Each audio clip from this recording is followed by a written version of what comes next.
Hello friends, நான் உங்கள் ஆஷிக். நீங்கள் நம்ம லாஃப்டில் பார்த்தீங்கன்னா வந்து டிப்பிங் பண்ணோம். பீஜன்ஸ், ஹோமர் பீஜன்ஸ், கர்ண பீஜன்ஸ் எல்லாத்துக்கும் வந்து அது எப்படி இருக்குன்னு சொல்லிட்டு வாங்க அப்படியே மெதுவாக வீடியோக்குள்ளே போய் பார்க்கலாம். ஃப்ரெண்ட்ஸ், நம்ம கூனில் வந்து டிப்பிங் யூஸ் பண்ணுறது புட்டாக்ஸை யூஸ் பண்ணுறோம்.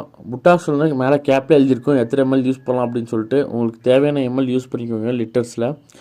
அதே மாதிரி புறாக்கள் என்னென்ன புறாக்கள் டிப் பண்ணக்கூடாது பார்த்தீங்கன்னா வந்து குறிச்சல் இருக்க புறா டிப் பண்ணாதீங்க. அதே மாதிரி காயம் ஏதாவது புறாவுக்கு பட்டிருக்கான்னு பார்த்துட்டு அந்த காயப்பட்ட புறாக்கள் எதுவும் டிப் பண்ண வேணாம்.